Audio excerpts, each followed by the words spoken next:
अभी भी 20 इयर्स की हुई थी, मैंने एकदम धूमधाम से सेलिब्रेशन किया है, तो काफ़ी कुछ सीखने मिलता है, रोज़ हर दिन मैं कुछ नया सीखती हूँ। हम लोग 4 महीने से साथ में शूट कर रहे हैं, ये घर से ज़्यादा तो हम वहाँ रहते हैं कि लाइफ़ में कुछ भी करो, कभी काम हैम्पर नहीं होना चाहिए बिकॉज़ काम ही आपको काम दिलाता है। मैंने कभी सोचा नहीं था मुझे 17 साल की उम्र में पहला लीड मिल जाएगा।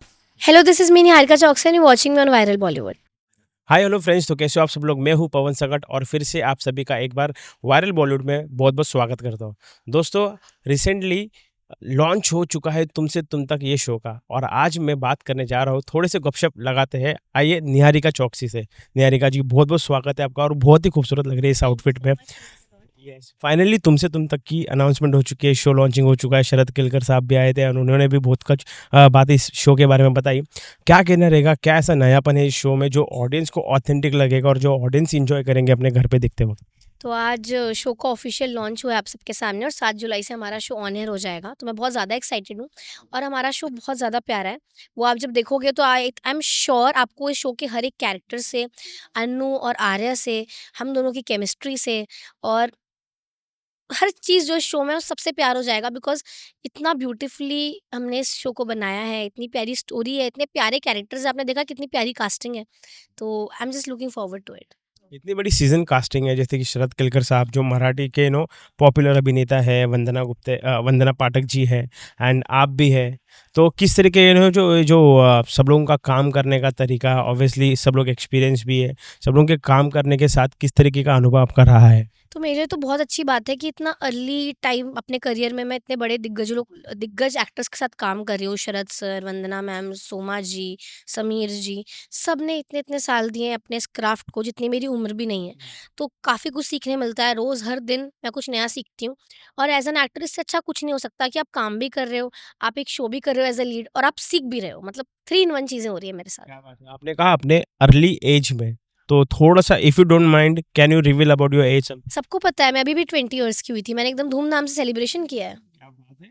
मतलब इतने अर्ली एज में आपने काम स्टार्ट कर दिया, कहीं गवर्नमेंट से नोटिस तो आए नहीं आपको अब तक? मैंने तो तब से स्टार्ट कर दिया जब मैं सिर्फ 13 साल की थी और मेरा फर्स्ट लीड तो 17 साल में था फालतू। Child labour. नहीं, नहीं, नहीं, बिल्कुल नहीं। मेरा बचपन से यही सपना था, मैं तो रिग्रेट करती हूँ कि और पहले से क्यों नहीं आई, जॉनसन बेबी के ऐड में क्यों नहीं थी मैं? ओह! वो बच्चे होते हैं ना, तो एक्टिंग तो बचपन से खून में है और जो पसंद है वो करने का मौका मिल रहा है, इससे अच्छा क्या हो सकता है?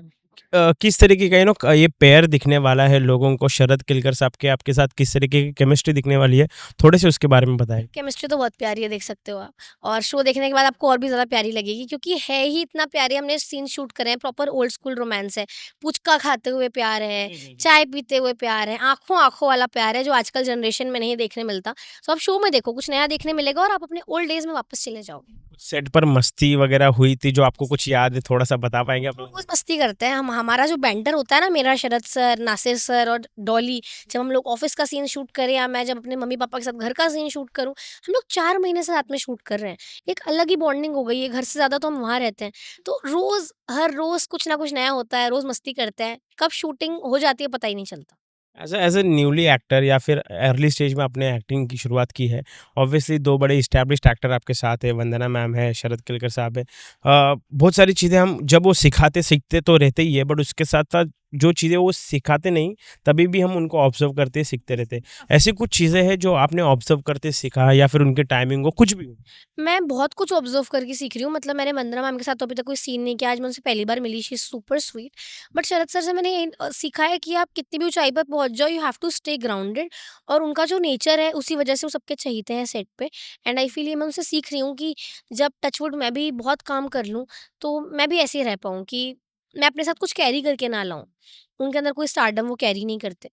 उनका नेचर इतना प्यारा है, तो आई थिंक ये सब चीज़ें जो छोटी-छोटी हैं मैं उनसे सीख ही रही हूँ। कोई एडवाइस वगैरह शरद केलकर जी ने आपको दी, थोड़ी ज़्यादा रिमेंबर आपको रह चुकी है? वो मुझे काफ़ी ऐसी बीच-बीच में चीज़ें बताते हैं। उन्होंने मुझे यही कहा कि लाइफ़ में कुछ भी करो, कभी काम हैम्पर नहीं होना चाहिए बिकॉज़ काम ही आपको काम दिलाता है। And I truly believe in that कि आजकल काम ही है। अगर आपका काम अच्छा है, तो आपको आगे काम मिलेगा। अगर आप काम में 100% देते हो या आप अपने काम को लेकर सीरियस हो, I think work is worship तो वही। उनकी आवाज़ सबसे ज़्यादा दमदार रह चुकी है, more than his personality his voice sounds better. Even Baahubali में उन्होंने आवाज़ दी थी। ऐसा कुछ फैन मोमेंट आपका हुआ है कि मतलब sir I have heard your voice and all something like? इसलिए जब पहली बार मुझसे मिली तो मुझे ऐसा लग रहा था मैं बाहुबली से बात कर रही हूँ, क्योंकि उनकी ऑफिशियल वॉइस है वो। एंड बाकी आवाज़ के अलावा भी उनके अंदर बहुत टैलेंट है और मैं उनको बहुत एडमायर करती हूँ उस बात के लिए। क्या कुछ चीज़ें आप अपने करियर में या फिर एज़ अ पर्सनल पर्सनल चीज़ें में क्या इम्प्रोवाइज़ेशन करना चाहती है मतलब इन दोनों सीज़न एक्टर को देखते वक़्त? काफ़ी चीज़ें आई थिंक जब मैं धीरे-धीरे हम और सीन्स शूट करेंगे और जब I hope and I really wish ये शो सालों साल चले, तो कुछ ना कुछ तो वो मैं सीख के ही निकलूँगी, अभी भी मैं सीख ही रही हूँ। और बहुत सारे ऐसे छोटे-छोटे नुआंसेस होते हैं जो मैं सीख रही हूँ। कई बार मैं सीन करते-करते देखना भूल जाती हूँ कि मेरी लाइट कहाँ है, बिकॉज़ मैं इतना नहीं नोटिस करती। But Sharad sir is like as an actor तुम्हें हर चीज़ का ध्यान रखना है। मुझे नासिर सर ने सिखाया था, जो हमारे शो के एक और बहुत सीज़न एक्टर हैं, कि जब आप सेट पे आओ, आप देखो कैमरा कहाँ है। मतलब आप ऐसे धुनकी में नहीं आ सकते सेट पे। You have to be aware, you have to be careful, because आप कैमरे के सामने काम कर रहे हो एंड आप एक बहुत बड़ी रिस्पॉन्सिबिलिटी लेकर आते हो एज़ अ लीड। तो काफ़ी कुछ सीख रही हूँ मैं। As you have started your career at very early age, at very young age, कोई बकेट लिस्ट आपने बना के रखी है कि मेरे को ये स्टेप्स आप अपने आप को आगे लेके जाना है? बकेट लिस्ट तो थी मेरी पहले, बट भगवान जी ने ज़्यादा ही दिया है। मैंने कभी सोचा नहीं था मुझे 17 साल की उम्र में पहला लीड मिल जाएगा। मैंने हमेशा सोचा था आफ्टर 22-23 जब बड़ी दिखने लगूँगी। बट नहीं, जो सोचा उससे ज़्यादा ही मिला है, तो अब बकेट लिस्ट छोड़ दी है। अच्छा-अच्छा काम करती जाऊँगी और आगे का रास्ता आई एम श्योर अपने आप बन जाएगा। जाते-जाते दर्शकों से क्या दरख़्वास्त रहेगी तुमसे तुम तक को लेके जिस तरीके से 7 जुलाई से लोगों को देखने मिलेगा? प्लीज़ मैं आपसे रिक्वेस्ट करती हूँ, हमारा शो ज़रूर देखिए और कोई प्री कंसीव नोशन लेकर मत देखिएगा कि हम कुछ गलत प्रमोट कर रहे हैं। आप पहले शो देखिए और फिर आप अपनी जो आपका जजमेंट है वो बनाना प्लीज़। बहुत-बहुत शुक्रिया। Thank you so much and all the very best. Thank you.